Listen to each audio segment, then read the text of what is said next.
Good morning, everybody. Uneducated Economist here. So I want to share a few articles with you guys, mainly talking about supply chain issues and inflation. Now, this returning of the transitory inflation narrative, like there's a lot of economists out there who are warning against this, saying, hey, don't fall for this transitory inflation, that we are going to have inflation continuing on into the future with no end in sight. So don't fall for this. Now, I have to disagree with that. I do believe that the inflation is transitory. I think that inflation will be coming down, the price inflation that we had experienced over the last couple of years. I believe a lot of that, not all of it, but a lot of it, because everybody seems to think that when I say that it was mostly due to a supply chain breakdown, a lot of people hear the words that it had nothing to do with the Fed. Now, that's not what I'm saying. Money printer go bird does cause prices to go up.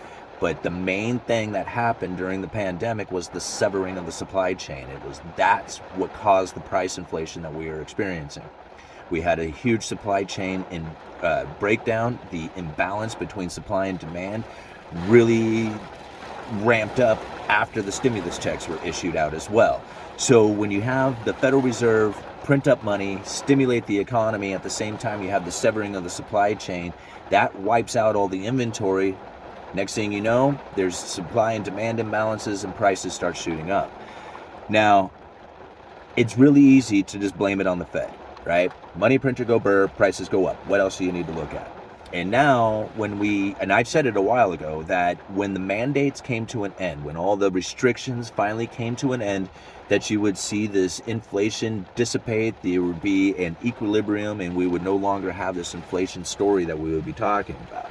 Now, the mandates have come to an end, and we are experiencing a more freeing economy as far as no restrictions go. Nobody's talking about jabs or, showing off your COVID card in order to travel around. There's none of that taking place. There's, not that I have seen anymore. But in China, they have, right? So, and it's quite extreme, to the point that they are causing some serious damage to their society, their economy, to everything that's going on over there. And now everybody around the world has given up on COVID except for China, and they're all looking at China going, what are you doing? You have the zero COVID policy.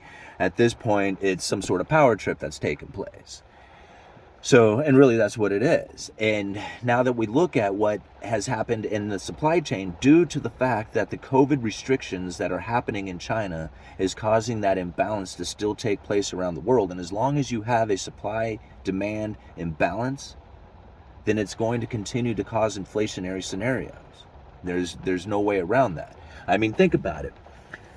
There are still issues with food and energy.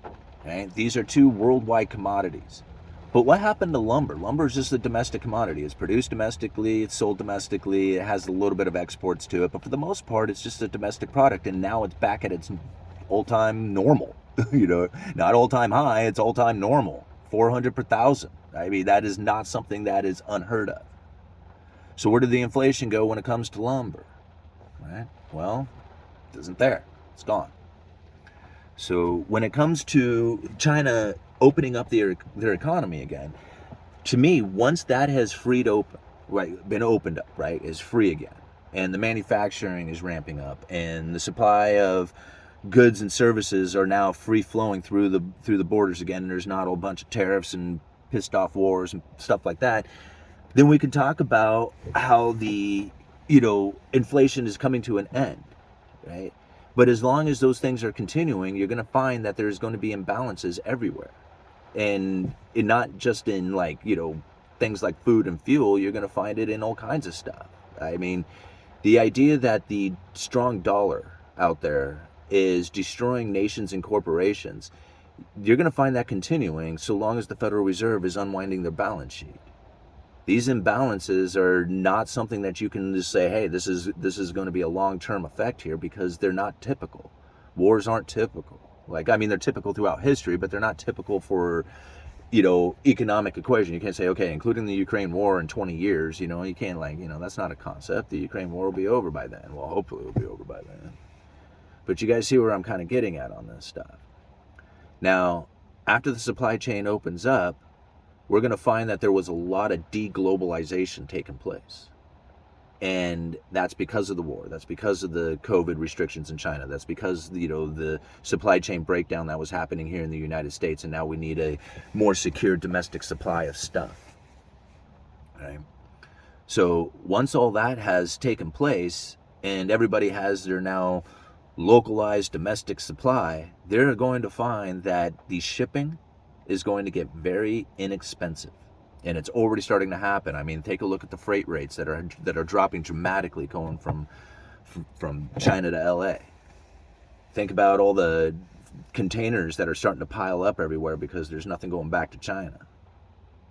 I mean, this stuff is really starting to happen. There's going to be a huge wave. It's already starting to happen, but there's going to be even a bigger wave of truck companies going out of business. This stuff is really starting to take place. Once all this rippling effects have gone through and we find that equilibrium again, then we can start talking about the inflation scenario or the deflationary scenario. Right?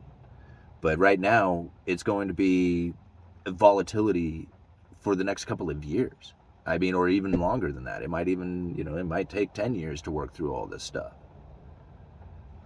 But when I think about how the domestic supply, the ramping up of domestic manufacturing, once the supply chain opens up again, you're going to find that foreign imports are going to be far cheaper than domestic supply.